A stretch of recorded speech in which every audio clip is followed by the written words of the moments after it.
It's 2010, a rainy evening in San Francisco. The streets glisten under streetlights, but there's an unmistakable frustration in the air. People are waiting for taxis that may never show. A man in a suit, drenched and agitated, checks his phone for the umpteenth time, hoping for a ride. Meanwhile, two entrepreneurs, Travis Kalanick and Garrett Camp, are about to change everything. This moment wasn't just about waiting for a cab, it was the spark for a revolution. Garrett Camp, disillusioned by the inefficiencies of the transportation system, and Travis Kalanick, a serial entrepreneur with a penchant for disruption, saw an opportunity where others saw a problem. They set out to create a new model of transportation, one where a car could show up with a tap on your smartphone.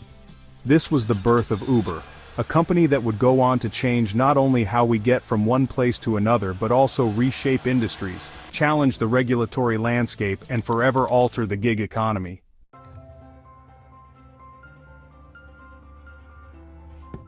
Travis Kalanick wasn't your typical entrepreneur. He had already faced one massive failure. His peer-to-peer file-sharing company, Scour, was sued for $250 billion by the entertainment industry and shut down.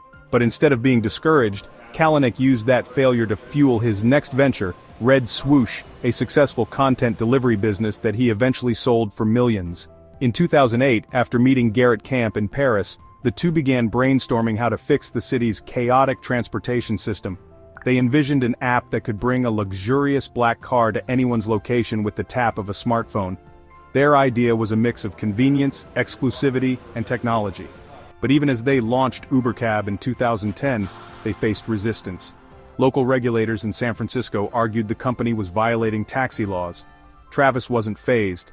Instead of retreating, Uber dropped cab from its name and doubled down on its vision.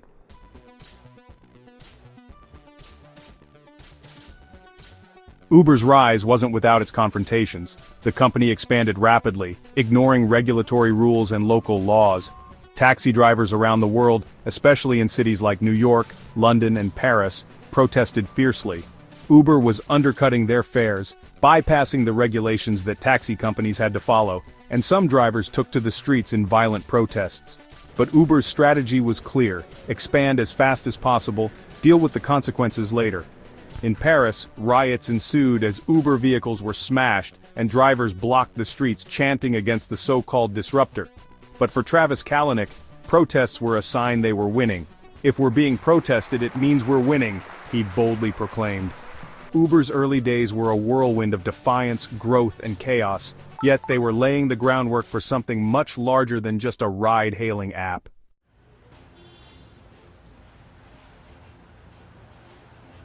As Uber grew, it wasn't just the cities that were being disrupted, it was also the company's internal culture. The company adopted a high-pressure, hyper-competitive mentality, a hustle-at-all-costs attitude, driven by Travis Kalanick's own relentless work ethic. This culture, however, would lead to massive internal problems. In 2017, Susan Fowler, a former Uber engineer, published a blog post revealing a toxic culture at the company, including rampant sexism, harassment, and a failure by leadership to address these issues. Fowler's post became a tipping point, sparking an internal investigation and leading to a broader conversation about Silicon Valley's workplace culture. But it wasn't just about harassment. Uber also faced allegations of using grayball software to evade regulators and allegations of spying on competitors. Then a video surfaced of Travis Kalanick berating an Uber driver for complaining about fare cuts. The backlash was immediate and severe. In response to the growing scandals, investors forced Kalanick to step down in 2017. His departure was seen as a turning point for Uber, but it didn't solve the company's problems. Uber's culture had been exposed, and fixing it would take time.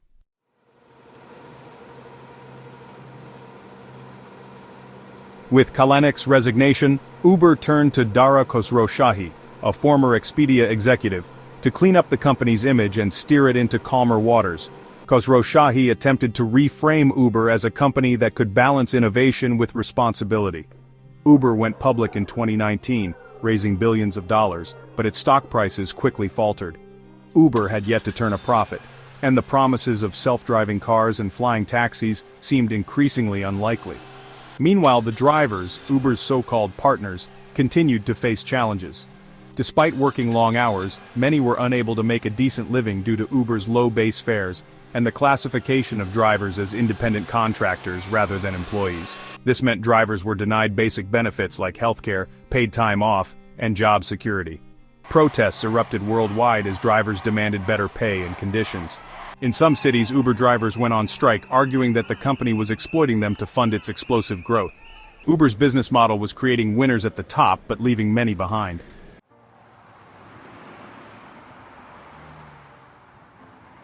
Uber's impact wasn't just felt in the streets, it had far-reaching consequences for the broader gig economy. Uber was one of the first major companies to embrace the model of classifying workers as independent contractors rather than employees. This gave Uber flexibility, allowing it to scale quickly, but it also created a precarious workforce with no long-term job security.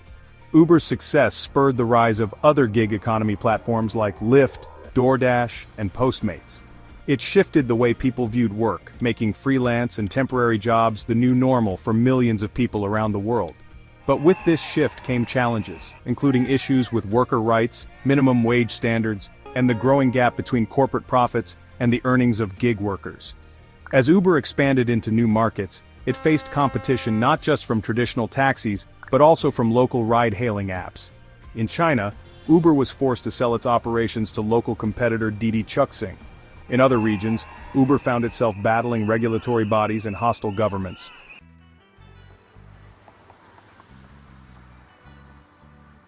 Uber's journey is far from over. While the company still faces massive competition and regulatory hurdles, it continues to innovate. Uber Eats, its food delivery service, became a lifeline during the pandemic, with Uber reporting significant growth in that segment. The company is also investing heavily in autonomous driving technology, though challenges remain in making self-driving cars a reality. But Uber's story raises an important question. Is there a way to innovate without sacrificing ethics?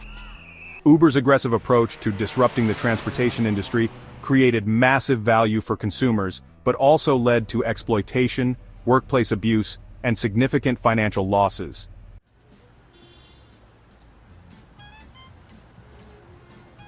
As Uber continues to evolve, its legacy is still in flux.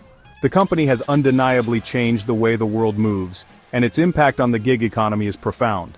But Uber's history is a cautionary tale about the cost of disruption, about the fine line between innovation and exploitation. The rise of Uber has sparked debates about the future of work, corporate responsibility, and how we balance technological advancement with fairness. Can companies like Uber thrive without sacrificing integrity? The answer to this question will shape the future not just for Uber, but for all disruptors in the business world.